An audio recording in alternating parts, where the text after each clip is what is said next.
Hello and welcome to the Fifth Down Huddle, and welcome to the 2020 NFL season here as Week 1 wrapped up last night.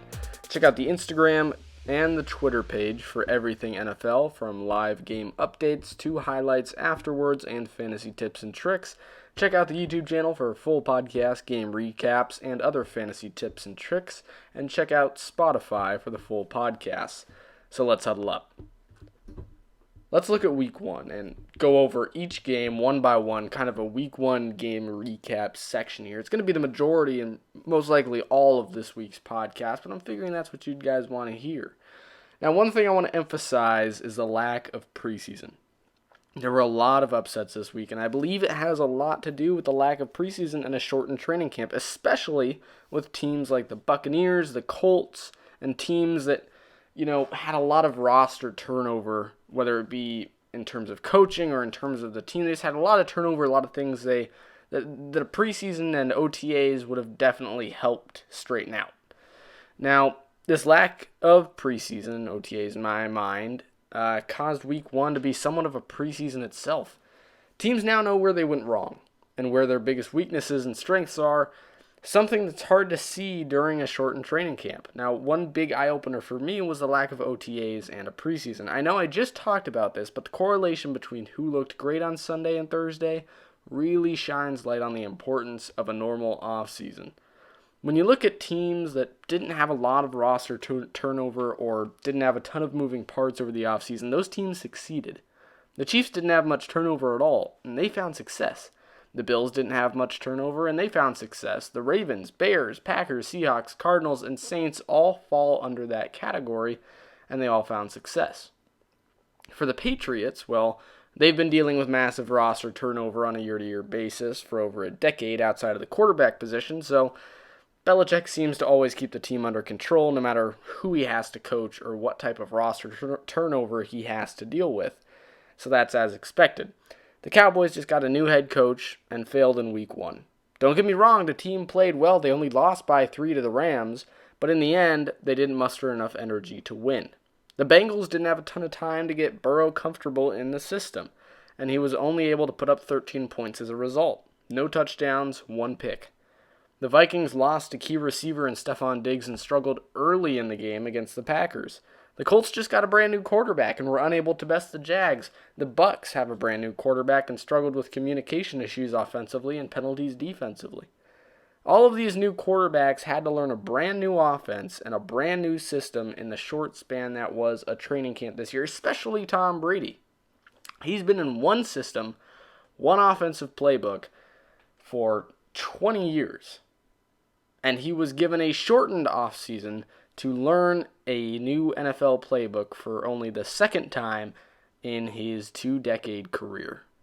And honestly, in the end, I was wrong. And I think a lot of us were wrong because, like that scenario, it didn't truly hit us how important that stretch of preseason games can be until now. I mean, we romanticize about football, and I think that's a good thing, to a point, We romanticize about football to the extent that even when logic goes against some aspects of a game or some aspects of a player, like Tom Brady, for example. I'm a Tom Brady fan, and I know that everyone else who was rooting for Tom Brady romanticized it up to a point and said that, the Buccaneers might beat the Saints here.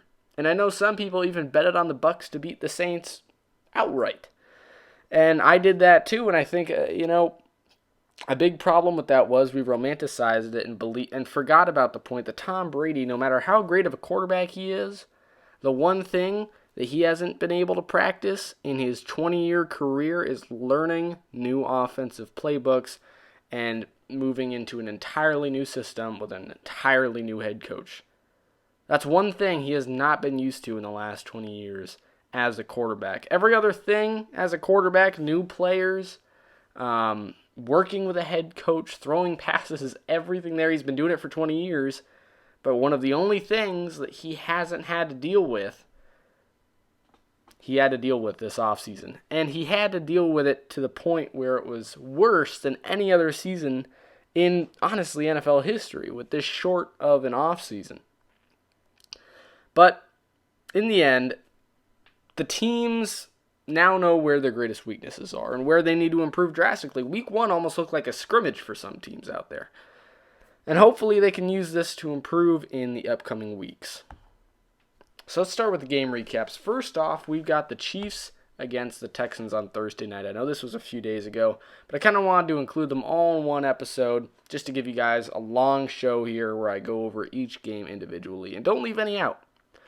The Chiefs game said a lot. It showed us that the Chiefs have a brand new weapon in Clyde Edwards-Helaire, who surprised pretty much everyone watching that game in terms of how much he produced. I think he had 10 first-half carries. And the Chiefs also showed us a relatively new style of offense that seemed to focus on more of marching down the field rather than chunk plays. And I also believe that a big part of this was, again, the impressive performance of Edwards-Helaire. The Chiefs looked like the Chiefs on Thursday in terms of overall production, just with that different play style.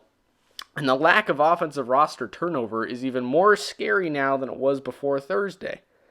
The Chiefs are practically a carbon copy of last year's Chiefs in terms of key players, and given another year to work together and Edwards-Helaire, that team was arguably the least affected by the lack of OTAs in a preseason.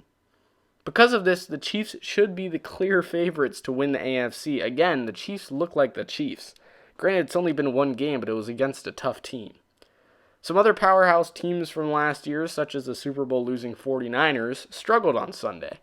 Patrick Mahomes made it clear on Thursday with a 200-yard, 3-touchdown performance that this offense either kept their pace or got a little bit faster since last year's Super Bowl. Now, in terms of the Texans struggled without Hopkins. That was clear. Now, Will Fuller filled the role of the primary receiver well as expected. He's a top-tier receiver, and he proved on Thursday that this isn't going to change with the loss of Hopkins. Fuller put up over 100 yards and 8 catches in his Week 1 debut, but Watson still struggled with a clear lack of pass protection throughout the game, yet he still managed to move the ball. I mean, he put up 250 yards, a touchdown, and a pick. The Texans clearly tried to put some weight on the run game with 22 total carries compared to 32 pass attempts. But the Texans moved the ball both on the ground and through the air, but a lack of production outside of Fuller caused the team to struggle on third down and to get into the end zone. Only one receiver besides Fuller had more than 2 catches on Thursday, Jordan Atkins, who had just 3. Clearly, the Texans lacked a clear and away secondary receiving option, which made it tough for Watson to rely on much outside of Fuller at the receiving position.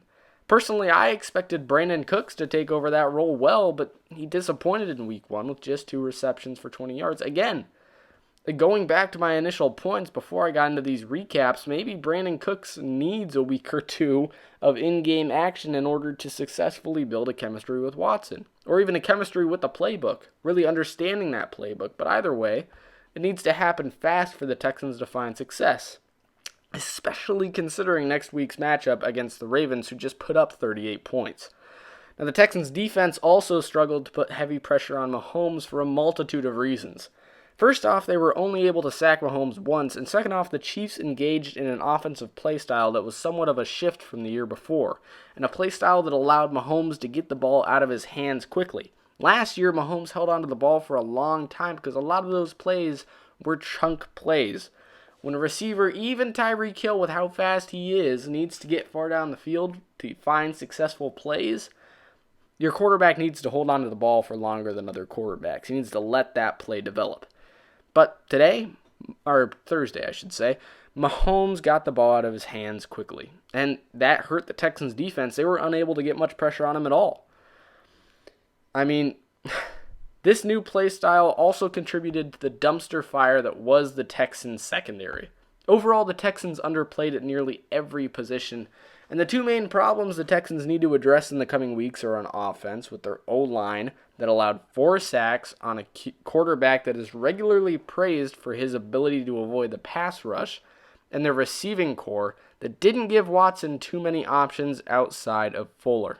Next up, let's look at the Patriots and the Dolphins, a Week 1 matchup that wasn't necessarily surprising to Patriots fans given the Dolphins' history in Foxborough, but it says a lot about just how well Cam Newton is adjusting to the Patriots team and coaching staff. We got a hint of this when he was named captain a week or 2 ago, but we see it more now than ever. The Patriots won the game 21-11, aided by 2 rushing touchdowns by Cam Newton. He was the team's leading passer and leading rusher.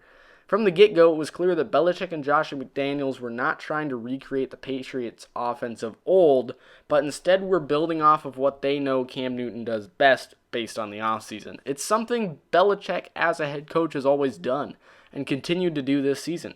The Patriots ran the ball an impressive 42 times compared to just 19 pass attempts and 15 pass completions, and this was an offensive style that we have never and would have never seen under Tom Brady. The most impressive part of the day was just how quickly and drastically the Patriots have built an offense and an offensive playbook stacked to the top with RPOs and read options for one of the league's best scrambling quarterbacks of the day.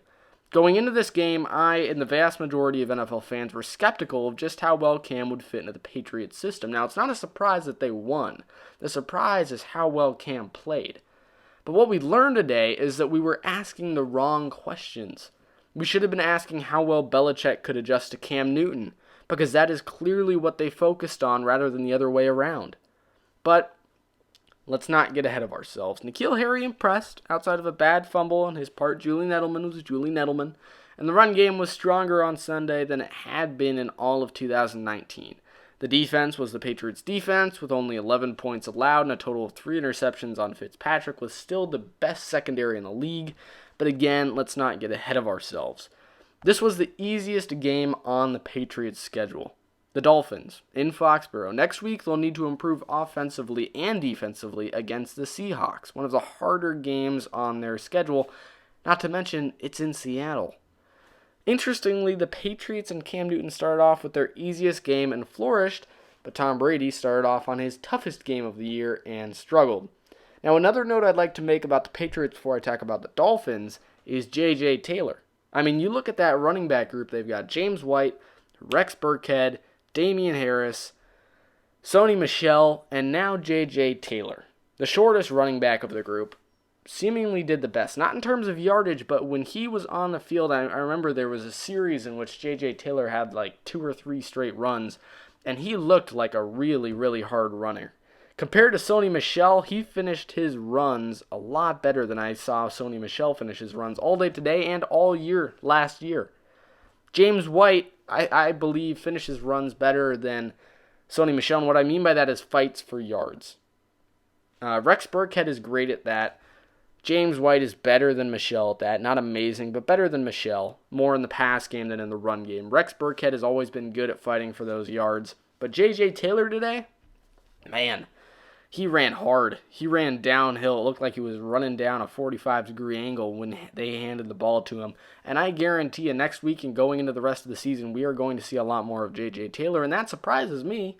I expected, if anything, for Damian Harris to show out on Sunday, but J.J. Taylor surprised, and it seems like he might be one of the top backs and is fighting for that starting role in the Patriots running back committee throughout the rest of the season. Now, Cam Newton will probably continue to flourish on the ground, but J.J. Taylor could be right up there with him in these next coming of weeks.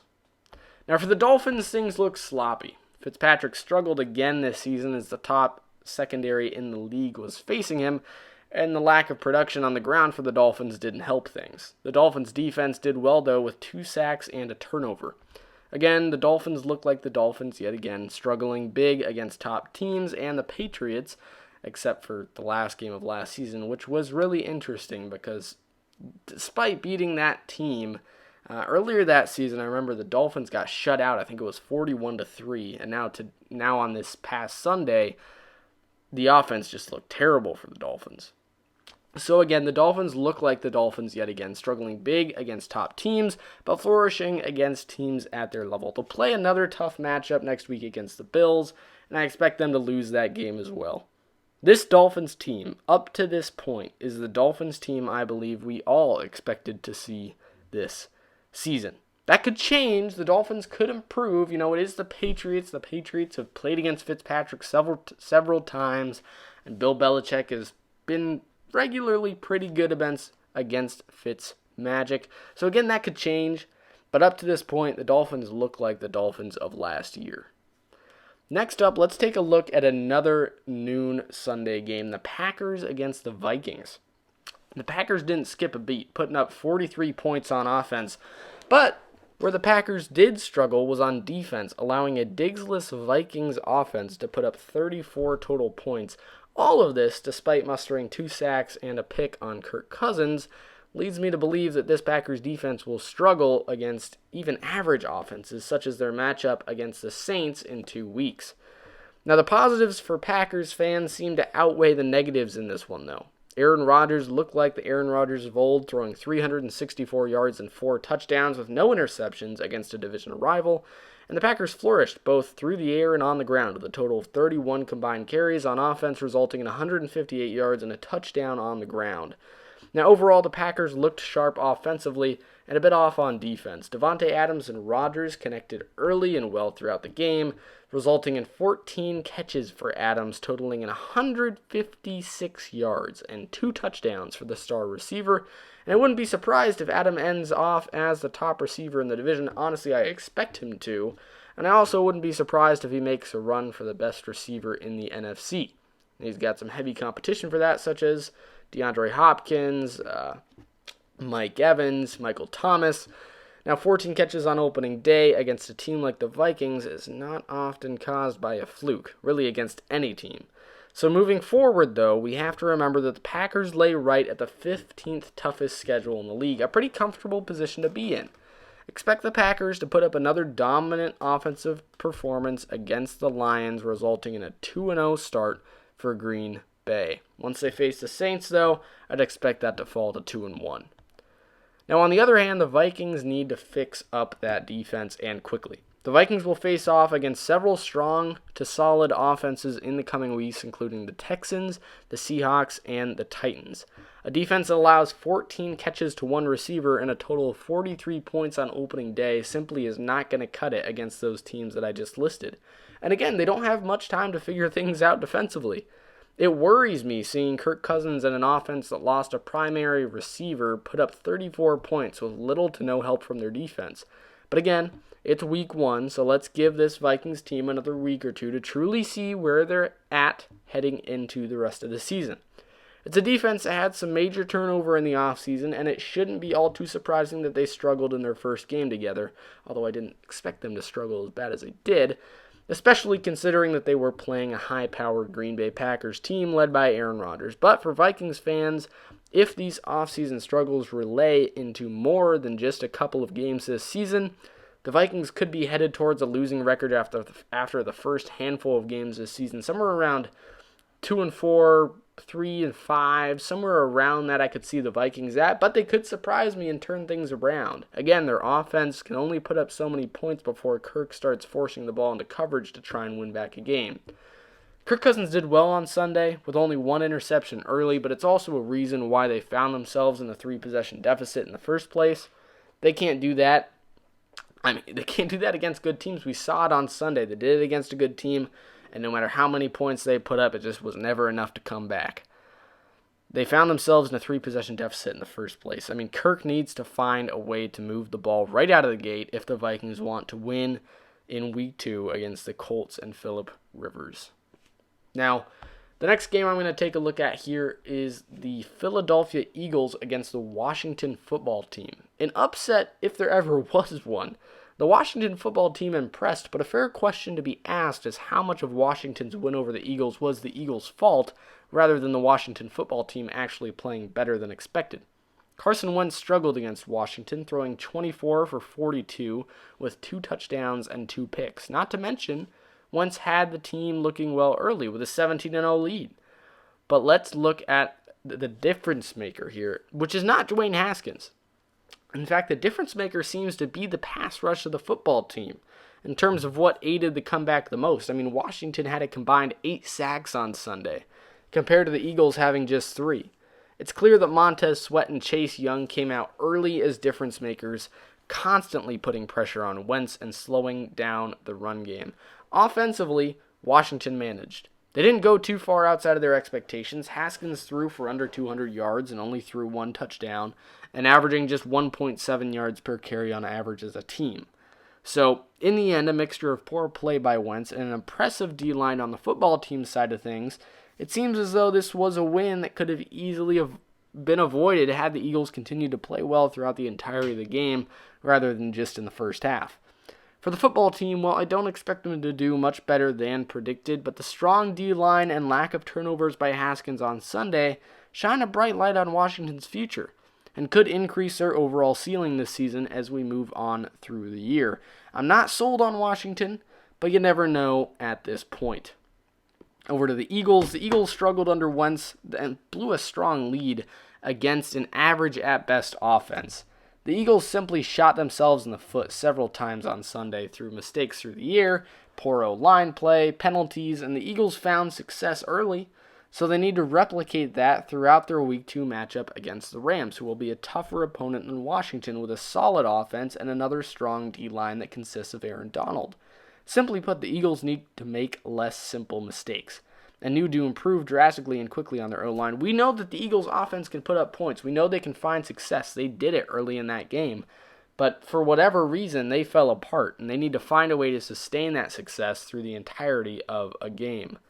I hope to see that next week against the Rams.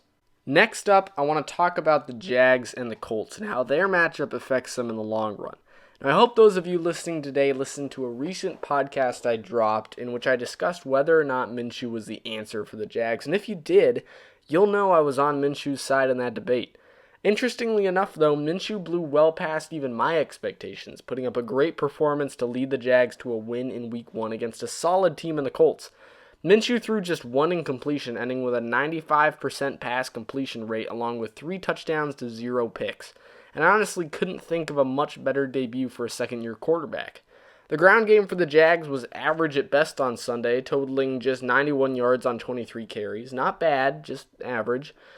And there wasn't a clear and away leader in the receiving game either, with the Jags' top pass catcher, Keenan Cole, hauling in 5 catches for just 47 yards and a touchdown. Yet, even without the above-average offensive output in terms of yardage, the Jags made it to the end zone 3 times, which was more than enough to best the Colts 27-20. Defensively, the Jags secondary had ups and downs. They jumped routes and hauled in 2 interceptions, but outside of that, they let up 363 yards through the air, along with 36 pass completions on the day. Overall, though, the Jags looked like a bend-don't-break defense, as even with the strong day through the air, Rivers and the Colts only put up 20 points overall and only 3 points in the entirety of the second half. Overall, Minshew played the more sound game at quarterback with less overall mistakes, and for next week, in which Minshew takes on the Titans, I wouldn't be that much surprised if that bend-don't-break off defense creates a repeat of what the Broncos did in only allowing 16 points by the Titans offense in Week 1, allowing Minshew to simply play another sound game with around 200 yards and no picks, leading the Jags into the end zone multiple times. But either way, expect next week's matchup against the Titans to be a thriller. Now, as for the Rivers and the Colts, they simply need to improve in the turnover game. As goes for Wentz, Brady, and Rivers, 2 interceptions is simply inexcusable no matter how many yards or touchdowns you put up. We saw it in the Week 1 matchup against the Jags. It's great to see the Colts offense bond early and move the ball downfield well, but again, similar to the Eagles, the Colts need to hold it together, and Rivers needs to have a turnoverless game in this upcoming matchup against the Vikings if they expect to beat an offense that put up 34 points in Week 1. But again, it's great to see Rivers forming chemistry with the rest of that offense early on in the season. The next game I want to look at is the Bears' comeback against the Lions. Mitchell Trubisky simply impressed. And yet again, if you saw my video on Trubisky just over a week ago, this wouldn't be completely out of expectations for Trubisky. At the face of adversity, Trubisky led the Bears on a 21 unanswered point run in the fourth quarter, coming back from a large deficit to defeat the Lions 27-23. Trubisky played great, with 242 yards, 3 touchdowns, and no picks. And the best thing about this performance, the no picks. It's something Trubisky struggled with last season, and for Bears fans to see him put up a 3-0 ratio in Week 1 is simply exciting. And as someone who wants to see Trubisky succeed with the Bears, it is simply exhilarating. I mean, on the ground, the Bears also found success for rushing for over 130 yards throughout the day. David Montgomery and Tariq Cohen worked as a solid running back duo, combining for over 100 yards on over 20 carries, and defensively the Bears struggled at points, allowing an average of 8 points in each of the first 3 quarters, but they bounced back in the fourth, keeping the Lions to a 0-point total, aiding the comeback led by Trubisky and the Bears' passing offense. So overall, the Bears surprised me. Granted, they were playing the Lions, but the performance Trubisky put up on Sunday is what surprises me and excites me the most. If Trubisky can play as sound as he did on Sunday against the Giants and the Falcons, which are their Week 2 and Week 3 matchups, which is not a stretch, we could very well see the Bears start out with a 3-0 record in this season. As for the Lions, well, they were the Lions. Stafford didn't necessarily impress, throwing just 1 touchdown and 1 pick on the day, but Adrian Peterson gave Lions fans something to be excited about. In his first game with the team, Peterson led the ground game with 93 yards on 14 carries, which many deemed impressive considering many consider Peterson washed up as a running back. And Danny Amendola also impressed for the Lions in Week 1, hauling in 5 catches for 81 yards. Defensively, though, the Lions fell apart in the fourth. And over the entirety of the game, the Lions failed to get much pressure on Trubisky and failed to consistently stop the ground game of the Bears. Now, overall, the Lions struggled late, and yet again, we have a case of a team being unable to hold together solid play for a full game. We saw it in both the Eagles and the Colts, and I hope all 3 of these teams can put together what they did early in these games and replicate consistently over the course of an entire matchup. The next game I'm going to take a look at is the matchup between the Cardinals and the 49ers, another upset. The Super Bowl defense that shut out many teams last season allowed the Cardinals to put up 24 points compared to their 20. What some may say, though, is that the narrative should be flipped. Instead, we should be saying that Kyler Murray in this offense is good enough to put up 24 points and win on a defense as good as the 49ers' Super Bowl defense. I'd say that I'm on that side of the argument. Kyler Murray didn't play like a Hall of Famer, but Hopkins did.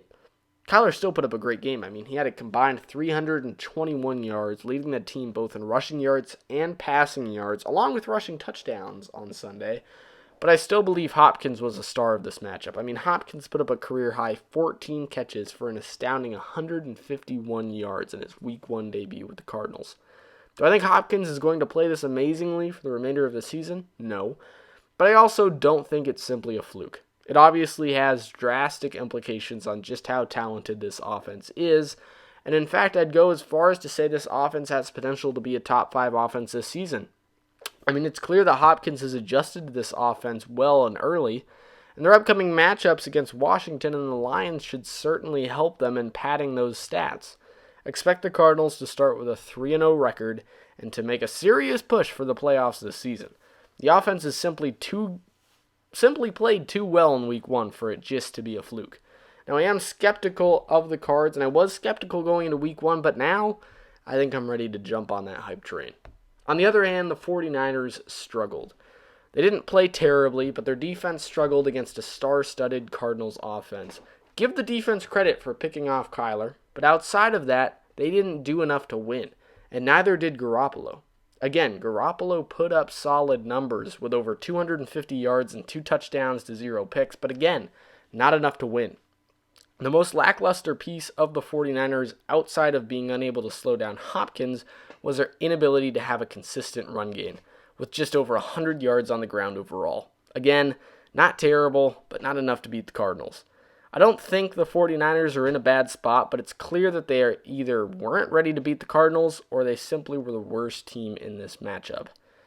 Now, the last matchup I'll recap on today's podcast, the Saints against the Bucks. And don't worry, the missing recaps, including the Chargers against the Bengals, the Steelers against the Giants, the Broncos against the Titans, the Cowboys against the Rams, the Panthers against the Raiders, and the Browns against the Ravens, along with the Seahawks against the Falcons, will all be out by Wednesday night throughout the day tomorrow.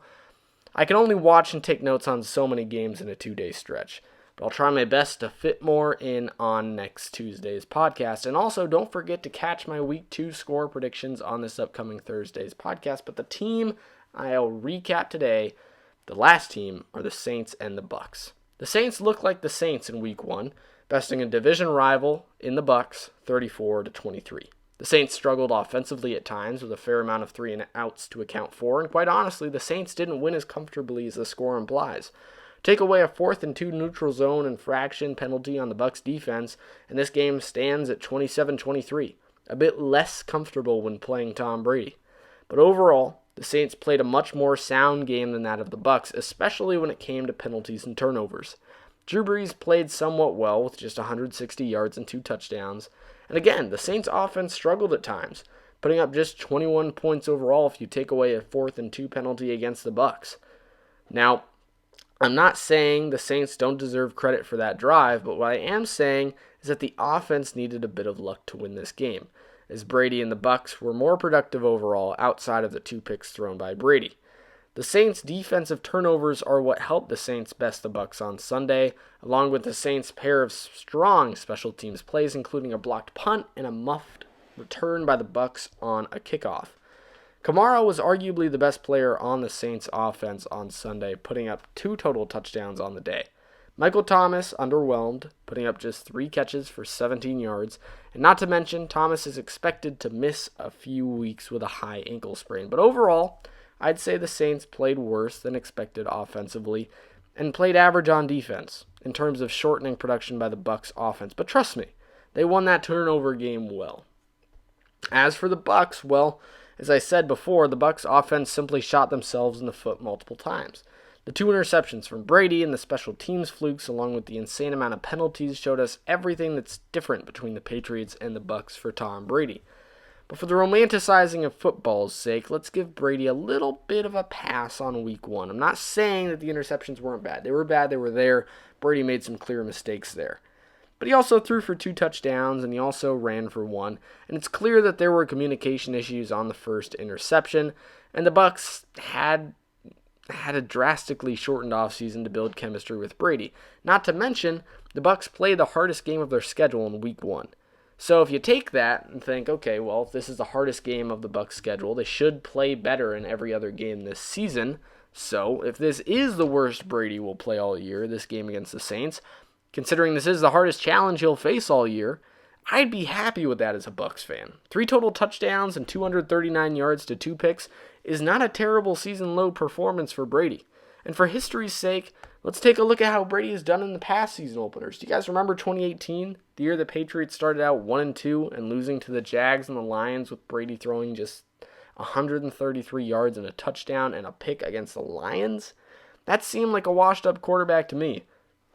But guess what? That offense went on to put over 40 on the Chargers and best the Mahomes-led Chiefs en route to a Super Bowl win against the Rams, or the famous On to Cincinnati game in which Brady was evaluated as a possible washed-up quarterback, and many were calling for him to be benched.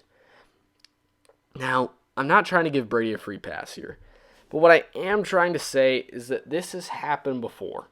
So let's give it another week or 2 before we ring the bell on Brady after a week 1 game with a brand new team against the hardest team on their schedule. Thank you so much for tuning into this Tuesday's podcast. I hope to see you guys on Thursday. If you want to hear my predictions for this upcoming week, tune in on Thursday. And if you want to see those recaps of those games that I was not able to fit in today, check them out on YouTube at Fifth Down Huddle. Thank you guys so much for tuning in once again, and I'll see you Thursday morning.